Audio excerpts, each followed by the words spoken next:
اور judicial commissions کے حوالے سے بات کریں گے کہ ان کے تشکیل اور نتائج سے کیا معاملات کا حل نکل پاتا ہے اور ماضی میں بننے والے بے شمار کمیشنز متنازع کیوں رہے ہیں۔ اب آج چیف جسٹس آف پاکستان نے بھی جوڈیشل کمیشنز کی تشکیل کے حوالے سے اہم بات کی ہے اور کہا کہ سلیم شہزاد کے قتل کے بعد بننے والے جوڈیشل کمیشن کے بھی کوئی خاطر خواہ نتائج سامنے نہیں آئے، لہٰذا اب مجھے جوڈیشل کمیشن کی تشکیل کا مت جائے۔ جناب باقر صاحب، اگر آپ تاریخ میں ان تمام کمیشنز کی اکثریت کو سامنے رکھ لیں، چاہے وہ ایبٹ آباد کمیشن ہو، to start with the most recent, مجھے لیکن جو سب سے زیادہ انٹرسٹنگ لگتا ہے حمود الرحمان کمیشن۔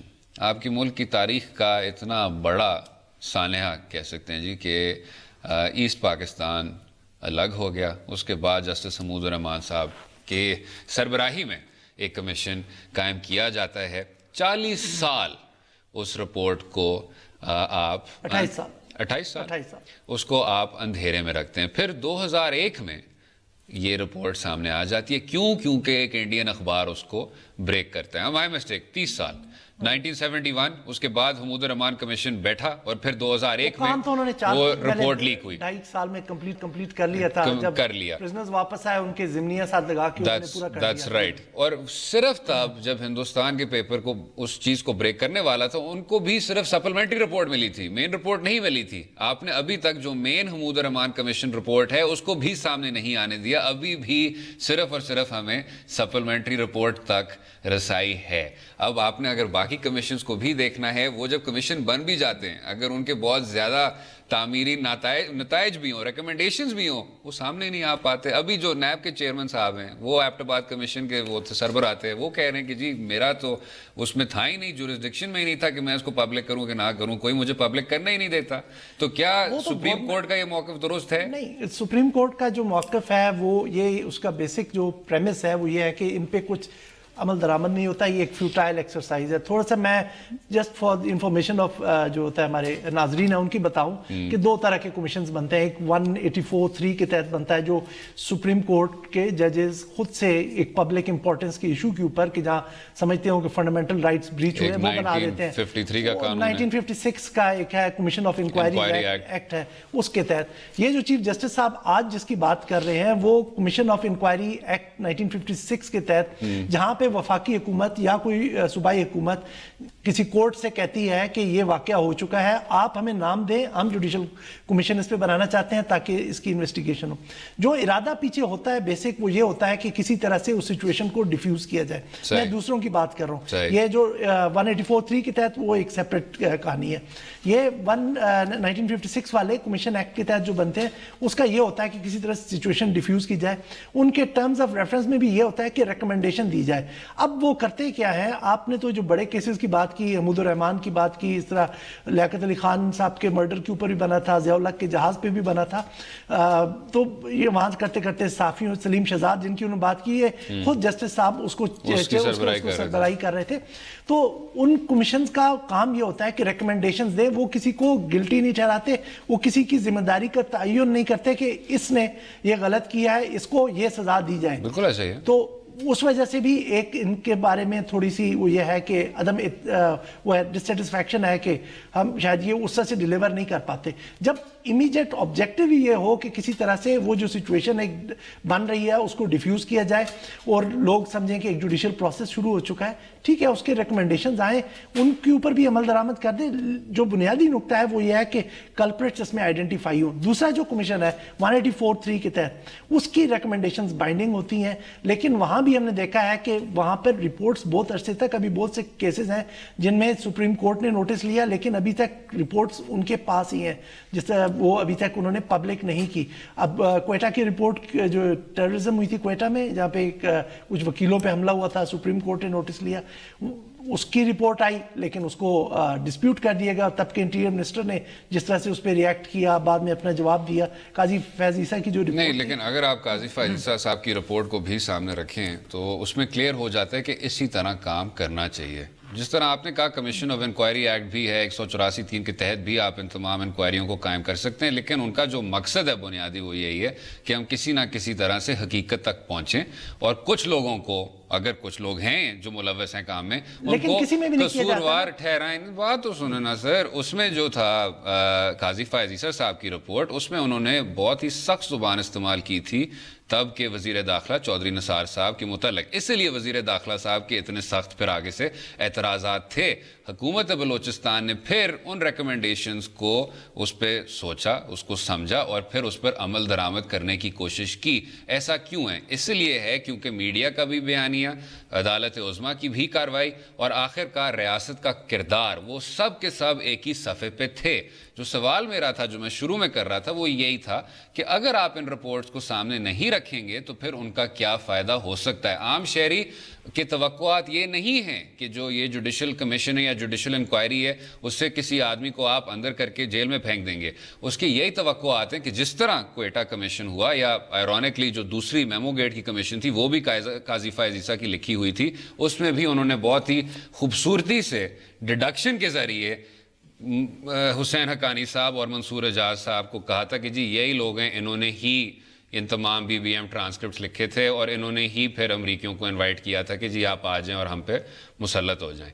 تو لیکن یہ آپ جوڈیشل ان کی بات کر رہے ہیں نا، 184(3) والے، 184(3) والے، جو میں بات کر رہا ہوں کمیشن آف انکوائری ایکٹ کے تحت جو بنتی ہے، ان میں زیادہ تر ریکمنڈیٹری ہوتا ہے، ان کی بائنڈنگ نہیں ہوتی۔ ریکمنڈیٹری تو یہ بھی ہوتا ہے، وہ بھی بائنڈنگ نہیں ہوتا، بائنڈنگ نہیں ہوتی، لیکن ان کے پاس ریسورسز زیادہ ہوتے ہیں، ان کے پاس زیادہ پاور زیادہ ہوتی ہے کہ یہ زیادہ ڈیپتھ میں جا کے اس کو انویسٹیگیٹ کر سکتے ہیں۔ اس کی جو ہوتی ہے، اس کی ٹیو آرز کافی لمیٹڈ ہوتی ہیں، جس کی وجہ سے سامنے نہیں آتا۔ لوگوں کے جو سوالات جو ہوتے ہیں، وہ ان کے جوابات ان کو نہیں ملتے، جس کی وجہ سے وہ تشنگی رہ جاتی ہے۔ یہ میرا اس کے اس میں پوائنٹ ہے۔ جو پنجاب ڈسٹربنسز ہوئے تھے 1953 والے، وہ 184(3) کے تحت تو نہیں بنے تھے شاید، یا بنے تھے؟ اچھا نہیں، لیکن خیر یہ آپ کی بات بالکل درست ہے کہ عام طور پہ جو اس طرح کے کمیشنز بنتے ہیں، اور یہ جاتا ہے ایک سازش ہے، لیکن یہ نہیں بتایا جاتا سازش کس نے کی ہے۔ چیف جسٹس انور وزیر جمالی صاحب نے یہ فرمایا تھا جب یہ پیناما کا کیس بھی آیا تھا، ان کو ملا تھا کہ یہ ٹوتھ لیس کمیشن بنتی ہے اس ہی قانون کے تحت، تو شاید پھر آپ کو اسی قانون میں بھی پھر اصلاح کرنا ہوگا، اور جو انکوائری جس کی سربراہی میں آپ یہ تمام چیزیں کرتے ہیں، اس کو پھر ہائی کورٹ کے جج یا سپریم کورٹ کے جج کے اختیارات دیں، جس طرح 184 والے کو دیا جاتا ہے۔ نہیں، اس کی پاورز کو تو آپ کو ریوائز کرنا پڑے گا، اس کی ٹیو آرز کو دیکھنا پڑے گا۔ اس کو آپ پبلک کیوں نہیں کرتے؟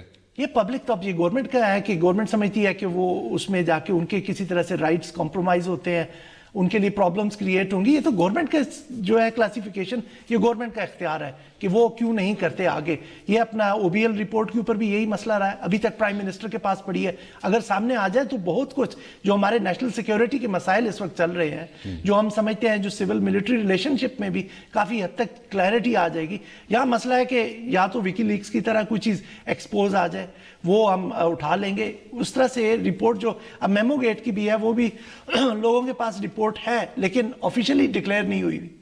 تو یہ مسئلہ ہے، ہمیں ڈسکلوجر، ہمیں اپنے کام میں زیادہ ٹرانسپیرنسی لانے کی ضرورت ہے، نہ کہ ہم یہ دیکھتے رہیں کہ یہ ایکسرسائز فیوٹائل ہے۔ ایکسرسائز فیوٹائل نہیں ہے، ہمیں اپنے ٹیو آرز کلیئر کرنے، ہم نے رویوں میں تبدیلی لانی ہے، اپنے جو کام کرنے میں ٹرانسپیرنسی زیادہ لانے کی ضرورت ہے۔ نہیں، بالکل ایسے رویوں میں تبدیلی لانی ہے، لیکن اگر واحد اور صرف واحد مقصد ان انکوائریوں کا یہ ہے کہ آپ کسی نہ کسی طرح سے سچ تک پہنچیں، تو پھر اتنی بھی ہمت ہونی چاہیے کہ جب وہ فائنڈنگز بن جائیں کہ وہ ان کو آپ پبلک ریکارڈ میں لائیں، کیونکہ اس کا کوئی فائدہ نہیں ہوگا، نہ ملک سیکھے گا، نہ لوگ سیکھیں گے، نہ ریاست سیکھے گی، نہ آپ کی یہ تمام جو اس طرح کی تنظیمیں ہیں وہ سیکھ پائیں گے، ادارے سیکھ پائیں گے، جب اتنے بڑے بڑے سانحے ہو جاتے ہیں اور جو لوگ تمام ثبوت کو سامنے رکھ کے پھر کچھ بڑی ویل میجرڈ تجاویز دیتے ہیں، ان سے آپ فائدہ نہ اٹھا سکیں۔ نہیں، وہ سمجھا یہ جاتا ہے کہ دیکھیں اب جب رپورٹ بن جاتی ہے اس کو ایک لاک اور کی کے نیچے رکھ دیتے ہیں، یہاں تک کہ آپ کے ہائیسٹ بیوروکریٹس کو بھی ان کے بارے میں نہیں پتا ہوتا کہ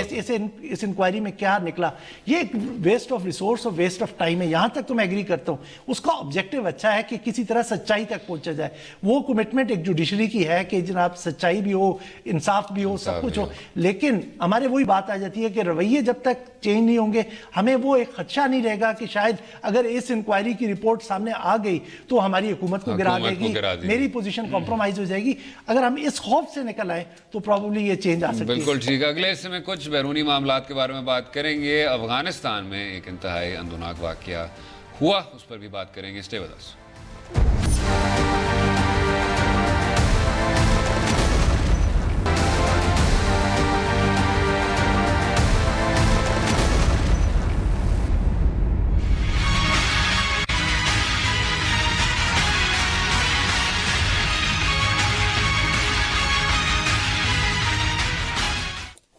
ویلکم بیک ٹو دورہ. آخر میں کچھ بیرونی معاملات کی بات کریں گے. افغانستان میں ہونے والے حالیہ بم دھماکوں کے بعد ایک مرتبہ پھر کابل حکومت نے انگلیاں پاکستان کی جانب اٹھا دی ہیں. اب کیا وجہ ہے کہ جب بھی افغانستان میں کوئی افسوسناک سانحہ ہوتا ہے تو پاکستان کو مشکوک نظروں سے دیکھا جاتا ہے. اس کے ساتھ ساتھ پاک امریکہ پالیسی اور نیٹو سپلائی لائن کے حوالے سے بھی بات کریں گے, جس کے متعلق وزیر اعظم شاہد خاقان عباسی صاحب نے ڈیووس میں امریکی جریدے کو دیے جانے والے انٹرویو میں بہت سے اہم کی. جناب, پہلی تو بات یہی کہ آپ جو کچھ بھی کہیں گے ہمیں, جو بھی ڈونلڈ ٹرمپ صبح کے 4 بجے اٹھ کے ٹویٹ کریں گے, ہم پھر بھی ان سپلائی لائنز کو آگے چلے دیں گے. ہم ایک بہت میچور جمہوریت ہیں, آپ کو ہمارے ساتھ کام کرنا چاہیے. ہم آپ کی دھمکیوں سے زیادہ ڈرتے بھی نہیں ہیں, اور آپ کی دھمکیوں کا کم سے کم فرق بھی پڑ رہا ہے ہم پہ, کیونکہ اب ہم چین کی طرف ہاتھ بڑھا رہے ہیں, اب ہم روس کی طرف ہاتھ بڑھا رہے ہیں. اب آپ کا اتنا ہمیں فائدہ دیکھنے کو نہیں ملتا. نہیں, اب ایک تو اس کو ذرا انپیک کر لیں کہ جو گراؤنڈ لائنز آف کمیونیکیشن, جو زمینی راستے کہتے ہیں, اور اس کے علاوہ جو ہماری فضا میں جہاز گزرتے ہیں ان کو ایئر لنکس کہتے ہیں, وہ ان کو بند کرنا کاؤنٹر پروڈکٹیو ہے. ایک ریزن اس کی یہ ہے کہ صرف افغانستان میں امریکہ نہیں ہے, امریکہ لیڈ کرتا ہے, پورا ویسٹ وہاں موجود ہے, جی نیٹو ہے پوری وہاں پر. اگر ہم سپلائی لائنز بند کرتے ہیں تو وہ سب کے سب ہمارے خلاف سفرا ہو جاتے ہیں. ہمارا نیریٹو, ہمارے بارے میں جو نیریٹو ہے وہ پہلے سے ہی کچھ زیادہ اچھا نہیں ہے.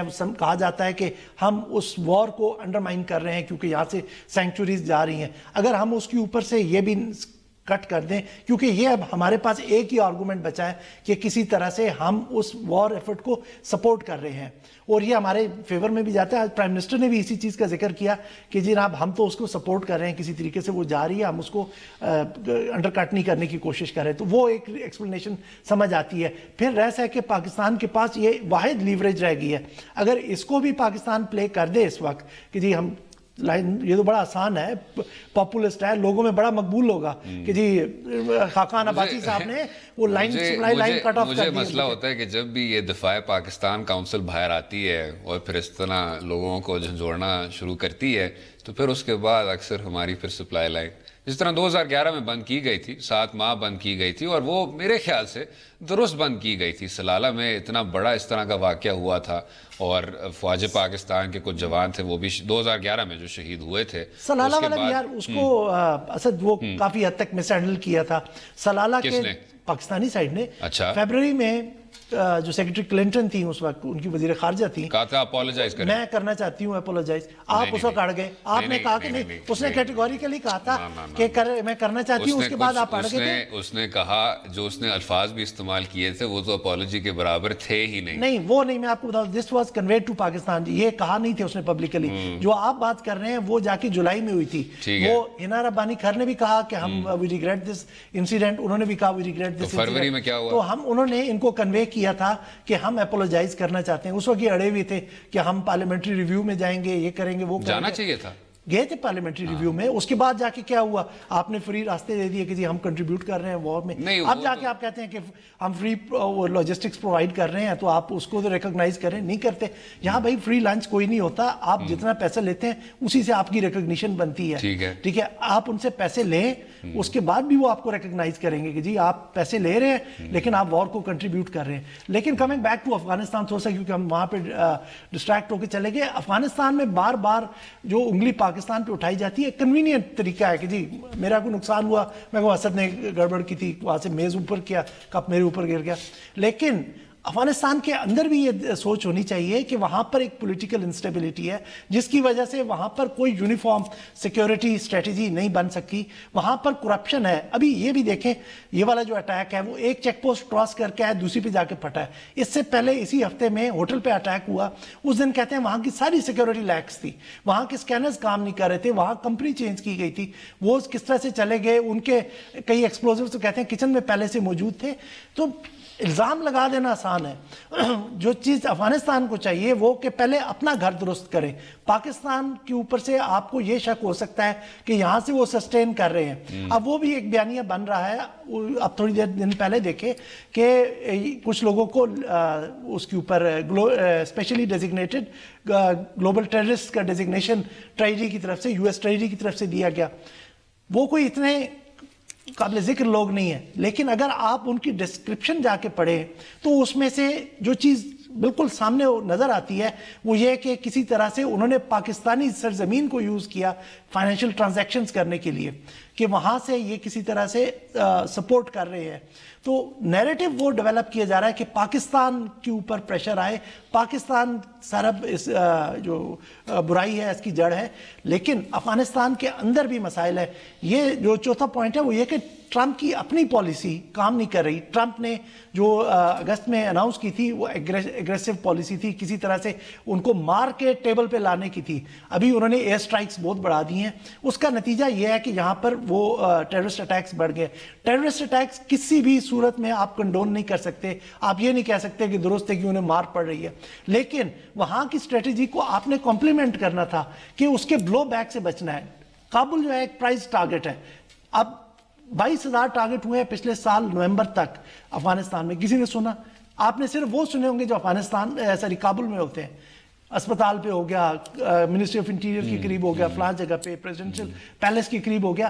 یہ ہوا ہے کیونکہ میڈیا فوراً سے ان کو پکڑ لیتا ہے, وہ ساری دنیا کو میسج جاتا ہے. تو ہمیشہ سے ٹیررسٹ کی یہ پروکلیوٹی رہی ہے, وہ اس طرف انکلائنڈ رہے ہیں کہ ہم ایک اسپیکٹیکولر اٹیک کر لیں بجائے کہ وہ جو چھوٹے چھوٹے 22,000 ہم اٹیک کیے. وہی ہوگا جو پچھلے 16 سال سے چل رہا ہے, یا اب جو لہجے میں بھی تھوڑی سی سختی آئی ہے کہ سینیٹر رینڈ پال جو ہے, وہ ران پال کے جو صاحبزادے ہیں, وہ بھی اب 90 کی دہائی میں لاری پریسلر ہوتا تھا, اب رینڈ پال ہیں. رینڈ پال کہہ رہے ہیں کہ جی میں صدر امریکہ سے بالکل اتفاق کرتا ہوں, پاکستان ہمارا دوست نہیں ہے, اور جو ہم فنڈنگ ان کی طرف بھیج رہے ہیں وہ ہمیں اپنے انفراسٹرکچر کو بلڈ کرنا چاہیے, اور یہ کبھی بھی ہمارا دوست نہیں تھا. بار بار وہ کہہ رہا ہے اٹھ کے, سینٹ میں بھی کہہ رہا ہے, یو ایس ہاؤس آف ریپرزینٹیٹیوز میں جا کے کہہ رہا ہے, واشنگٹن میں کہہ رہا ہے کہ پوری کی پوری آپ اپنی پالیسی تبدیل کریں. اور جس طرح اب یہ جنگ پتہ نہیں خاتمے کی طرف جاری ہے کہ نہیں جاری, وہ کہہ رہے ہیں کہ پاکستان کی یوٹیلٹی بھی کم سے کم ہوتی جا رہی ہے. دو ایشوز ہیں بڑے جن کو ہم ابھی تک نظر انداز کرتے آ رہے ہیں. ہم جو ہے بڑی گیمز کی طرف توجہ دیتے ہیں افغانستان. یہ امریکہ میں کیا ہو رہا ہے؟ امریکہ میں یہ ہے کہ ایک پاکستان کا جو پرسیپشن ہے وہ بہت نیگیٹو ہے. اس کی بہت سی ریزنز ہیں. ایک تو یہ جو کنفیوژن بنی ہوئی ہے کہ ہم ان کی وار کو انڈرمائن کر رہے ہیں, ہم انہیں یہاں پر نقصان پہنچا رہے ہیں. دوسرا یہ کہ ہمارا بینگ نہیں ہے, جس کی وجہ سے وہاں پر جو اینٹی پاکستان ایلیمنٹ ہے اس کو ایک فری فیلڈ ملی ہوئی ہے. جا کے جو حسین حقانی صاحب ہیں, حسین حقانی صاحب کہیں بڑے لابیسٹ ہیں پاکستان کے, بھارتی لابی کے یا جو بھی کہیں وہ ہے. دوسرا یہ ہے کہ امریکہ کے اندر کی بھی ریکوائرمنٹس ہیں وہ بھی ان میٹ ہے. یہ جو سینیٹر رینڈ پال کر رہے ہیں یہ دوسری کو پلے اپ کر رہے ہیں اور پہلی کو استعمال کرتے ہوئے کہ وہاں پر امریکہ میں جیسے وہ کہتے ہیں کہ ہم یہ جو پیسے پاکستان سے بچیں گے وہاں کی سڑکوں پہ لگائیں گے, وہاں کے انفراسٹرکچر پہ لگائیں گے. یہ وہاں کی الیکٹوریٹ کو, وہاں کی کانسٹیچوئنسیز کے ساتھ ریزونیٹ کرتا ہے. آپ نے دیکھا ہوگا جب انہوں نے ٹرمپ کی ٹویٹ سے ہوشیاری پکڑی تھی, انہوں نے جب ٹرمپ کی نیو ایئر ٹویٹ آئی تھی اس کے ساتھ یہ اناؤنس کیا تھا کہ میں یہ لیجسلیشن لے کے آ رہا ہوں, تو اس کو پریزیڈنٹ کی بیکنگ بھی ہے. یہ رینڈ پال جو ہے یہ بڑے لیڈر قسم کے ہیں. انہوں نے جو پیچھے بھی پاکستان کی ایڈ پہ کافی زیادہ کٹس لگائے, لیکن جو سب سے امپورٹنٹ جو پاکستان کو نقصان انہوں نے پہنچایا تھا وہ یہ F-16 کی ڈیل تھی, جس کے اوپر انہوں نے لیجسلیشن لائے اور اس کو فورن ملٹری فنڈنگ سے فائنینس ہونا تھا, لیکن انہوں نے وہ رکوا دیا. تو وہاں پر کچھ تو لیجسلیٹرز ہیں جیسے ڈانا روباکر ٹائپ, وہ شور ڈالتے ہیں لیکن وہ بہت دیر سے شور ڈال رہے ہیں, لیکن وہ ایفیکٹو نہیں ہے. یہ بندہ ایفیکٹو ہے اور ہمیں دیکھ کے رکھنا چاہیے کہ یہ ہمیں کس حد تک نقصان پہنچاتا ہے. بالکل ٹھیک. اسی پوائنٹ پہ سر کلوز کرتے ہیں. بہت ہی اچھی ڈسکشن رہی, امید ہے آپ کو آج کا پروگرام پسند آیا ہوگا. اپنی رائے سے بھی ہمیں آگاہ کیجیے ٹویٹر اور فیس بک کے لنکس کے ذریعے, اور اگلے ہفتے تک اجازت دیجیے. خدا حافظ.